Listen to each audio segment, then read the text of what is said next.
pre-ride show coming to you from deep inside Iron Monk Brewery here in Stillwater, Oklahoma, as we are on the scene for Mid-South. I get a chance to sit down for a few minutes with Amanda Nauman, a former winner here at Mid-South.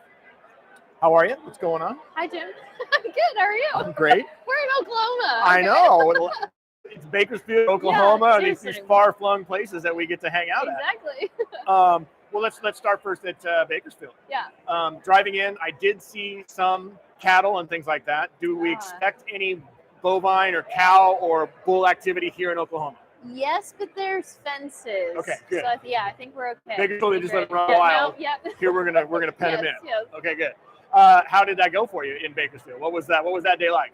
It was good. I mean, I didn't have that like top end go at the beginning. So as soon as I knew it was gonna get strung out, and I kind of just stayed there the rest of the race. It was like whatever, just had fun. So yeah, it was a good day. I really enjoyed all the new private land stuff. Yeah. That was a treat, especially for somebody that's done it so many years. Like, you looked on Strava before in the heat maps, like literally nobody had ever touched that before because it was private land. Yeah. Obviously there were cows, but I mean, I think it was worth the whole ordeal and viral videos. Sam will find a way. Sam will find a way. Exactly. As a former winner here, you know this terrain pretty well. Yeah. But it changes every couple of years. Yeah. Let's go back to when you won. What Okay. was that like? What was that year like? And how did obviously the event went really well, but what was your experience like that day that you won? So I would come to Oklahoma to do Ruts and Guts, which are cyclocross races, the UCI racing that happens here. And every time I would come here, people were like, you need to do what was called Landron 100 at the time. And all I had ever heard was that it was always a shit show, excuse my language. It was always rainy. It took people forever. It was freezing cold. And every time I was like, I am not signing up for that. That does not sound fun. And so finally, kicking and screaming, I signed up that in 2018, I think it was. And luckily enough, it had been terrible the year before. And it was like just my luck that was the fast year that they call it. Okay.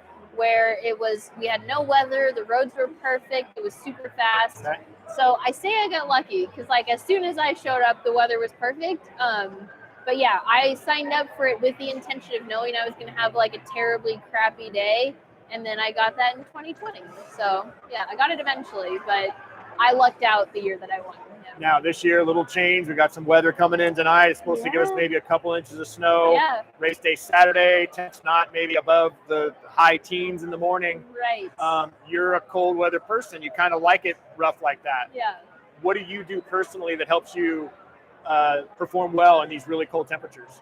I mean, any special tricks or tactics that you use? Yeah, I run hot. So honestly, races that are super hot and humid, I don't do well at. But if it's like freezing cold, it plays to my advantage because I just kind of run hotter anyways. Okay. So I just go with what I know. Like you start cold. If you start cold with enough layers that like, you know, if you heat up, you can sweat through things and still be okay.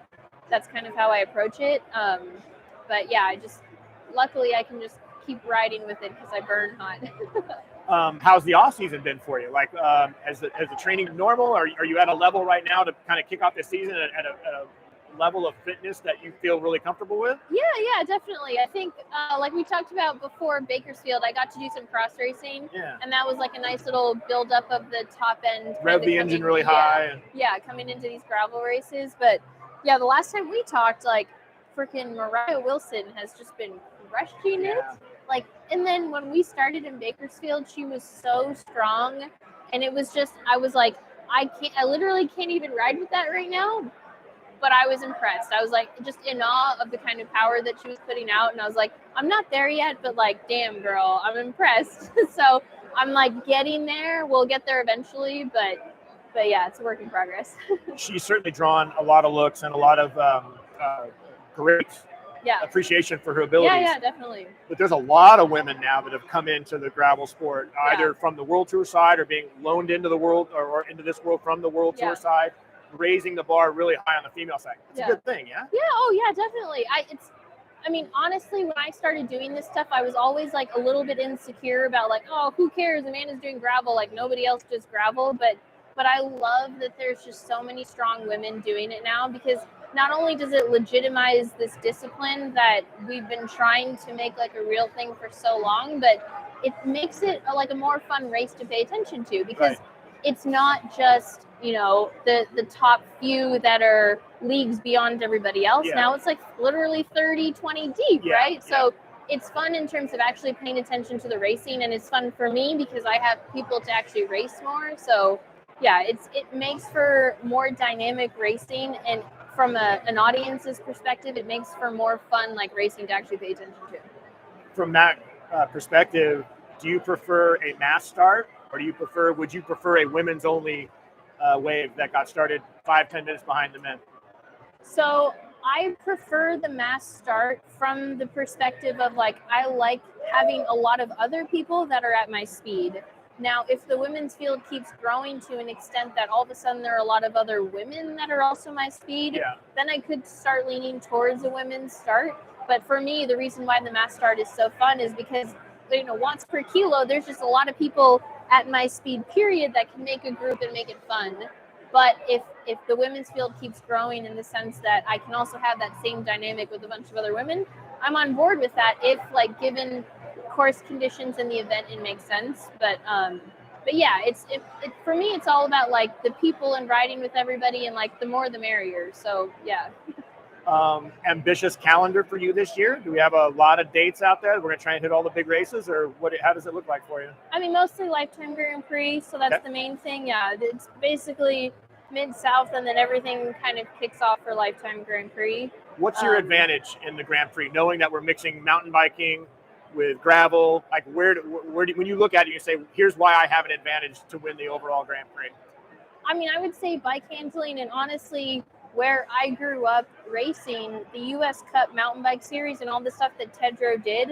I mean, I raced all those U.S. Cup races like Fontana, Benelli, all of that when it was a big deal, and like a lot of UCI points, and like Larissa Connors was crushing it. Like that era of like SoCal mountain bike excellence, I was there mid-pack and like doing my own thing, but I was still there, and I don't think a lot of people realize that. So I think bike handling and the fact that I do know how to race a mountain bike is probably my advantage. Yeah, for sure. Yeah.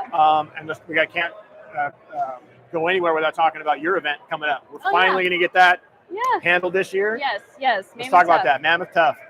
Yes, September 17th. Everything is good to go. Since we talked, registration is open. So awesome. Ball's rolling. One thing I've been telling people is everybody's hesitant because we have had to cancel the past 2 years. Right. First year because of COVID, second because of the wildfires. But we made a plan for, in case the forest has to close, for whatever reason it may be this year, we made a plan of routes that are only on LADWP and BLM land. Okay. And we told them, we're like, if you have to have a forest closure for whatever reason, we're still doing the damn thing. I don't care how we do it. We're going to do something. So I hope that doesn't deter people from registering just because we've had such terrible luck, but registration is open. We're going to do something. Where can they find out? Where can they go to register? MammothTough.com will get you to the bike reg page. Okay. Love it. I can't wait. Yeah. Mammoth is beautiful. You're going to put on a great event. Yeah, thanks, Jim. And I know you're going to be a force to be reckoned with come Saturday race day. We'll see. Yeah. I mean, snow, right? That's a new one. I don't even know what to think.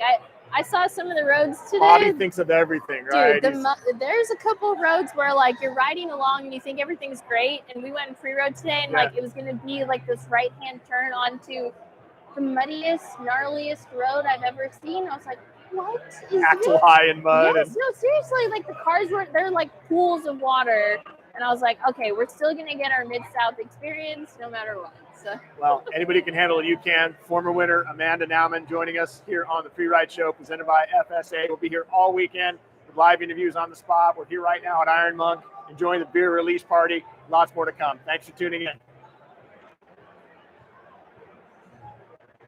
Very nice, young lady. Thank you. Yeah, it was fun.